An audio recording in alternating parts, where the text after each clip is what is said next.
maraming Pilipino na lungkot yung kay Justin. No?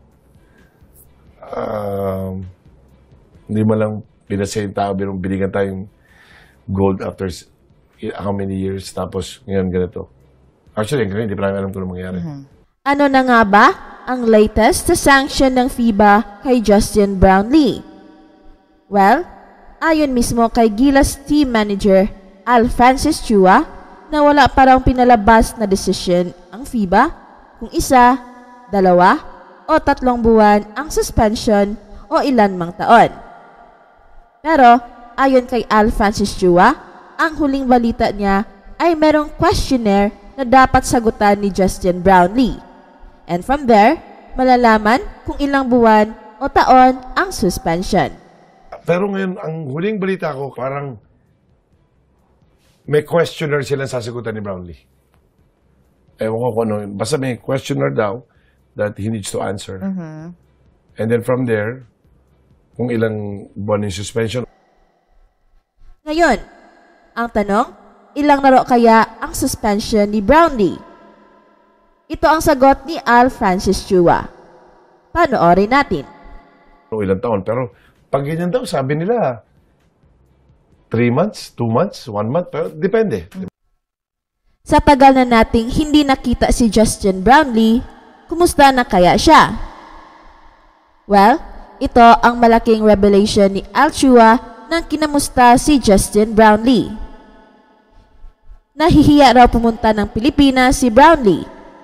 Ito ang sabi ni Al Francis Chua. Actually, sa sobrang bait yung nahihiya pumunta rito. He went back to the States. Sabi namin, balik ka na para mapag-usapan ko. Nahiya daw siya, baka daw yung mga tao sabihin kung ano yung nagdadrag siya, gano'n. Nahiya siya. Sabi mo, nahiya ka kung nagpapanalo sa atin, di ba? Ang pinakamalaking tanong ngayon ay kung kailan babalik si Justin Brownlee dito sa Pilipinas. Well, magandang balita ito para sa lahat dahil finally, paparating na si Justin Brownlee sa Pilipinas. By next week daw, ay baka babalik na si Justin, sabi ni Chua. Panoorin natin. So, baka next week, pag may game na niya, dumating siya. Pero again, bawal siya sa loob ng court. Yan ang magandang balita. Pero ang bad news ay kahit babalik na si Justin Brownlee sa Pilipinas, ay hindi pa rin siya makapunta sa mga laro ng Ginebra kahit as a fan. Bawal kasi siya sa mga arena. Kahit pa doon sa pinakamalayong upuan, bawal. Bawal, even tumungtong siya sa court, bawal. So, but he's allowed to watch from the sideline? No. No din. No. Bawal sa stadium. Bawal siya sa stadium. So, sa ngayon ay waiting game pa rin tayong lahat dahil kahit si Justin Brownlee at si Al Francis Chua ay waiting game pa rin. The good thing ay babalik na si Justin Brownlee at baka by Friday, November 24 ay nandito na siya sa Pilipinas. But again, bawal siya sa Coliseum. Another question ay kung kailan babalik si Kai Sotto sa paglalaro sa Hiroshima Dragonflies.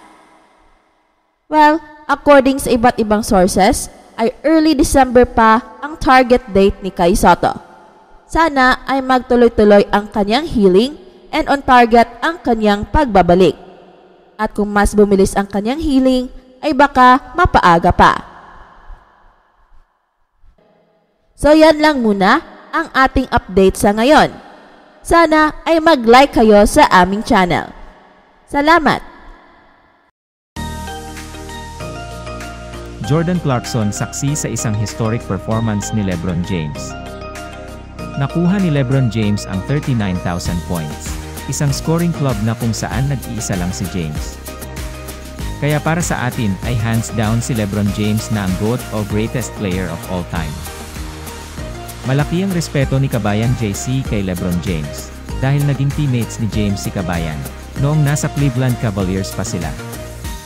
Nakapaglaro rin si Kabayan para sa Lakers, kaya malaki ang respeto ni Clarkson kay James pero hindi yan nangangahulugan na hindi lumaban si Kabayan JC. Sinubukang pabagsakin ni Kabayan JC ang GOAT ng NBA, but LeBron James and the whole Lakers team are too much to handle. Nagtapos ang first quarter na bokya pa si Kabayan JC. Pero finally sa 5 minutes mark in the second quarter, ay nakascore si Kabayan JC ng isang one-handed floater. Pero disappointed na si Kabayan. Lumubo na kasi ang kalamangan. Bumulusok na ang Lakers pero sinagot naman ni Kabayan ng 1-and-1 play. Pero hindi na mahabol ng Jazz ang kalamangan ng Lakers. Kaya pinahinga na si Kabayan. Nagtapos si Kabayan na may 7 points. Napakalayo sa kanyang averages sa last 5 games. Pero okay lang yan. Bounce back na lang next game Kabayan. Kay Soto, dapat bang kunin ng Clippers? Well, looking at sa lineup ng Los Angeles Clippers, ay napakasolid ng kanilang lineup sa guards and forwards. Pero mukhang kulang ang team pagdating sa kanilang center spot.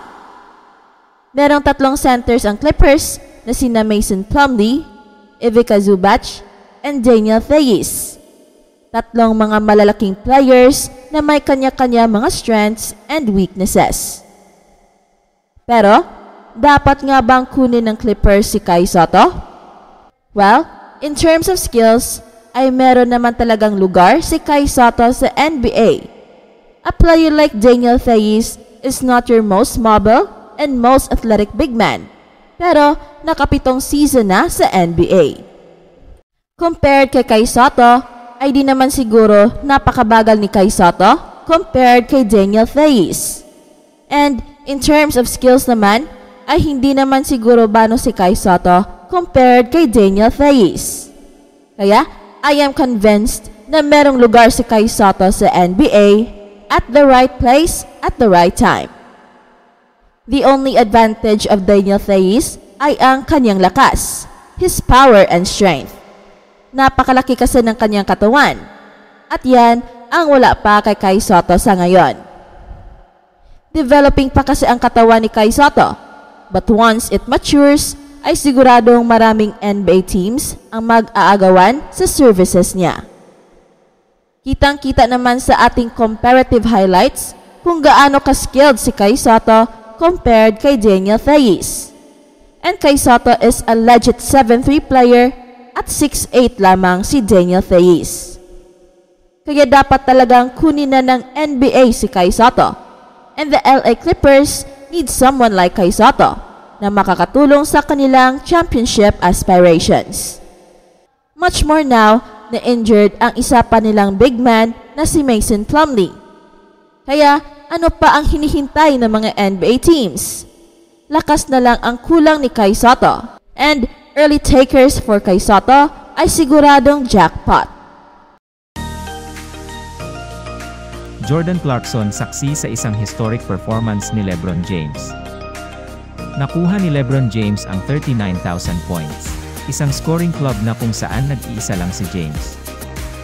Kaya para sa atin ay hands down si LeBron James na ang GOAT o greatest player of all time. Malaki ang respeto ni Kabayan JC kay LeBron James, dahil naging teammates ni James si Kabayan, noong nasa Cleveland Cavaliers pa sila. Nakapaglaro rin si Kabayan para sa Lakers, kaya malaki ang respeto ni Clarkson kay James pero hindi yan nangangahulugan na hindi lumaban si Kabayan JC. Sinubukang pabagsakin ni Kabayan JC ang GOAT ng NBA, but LeBron James and the whole Lakers team are too much to handle.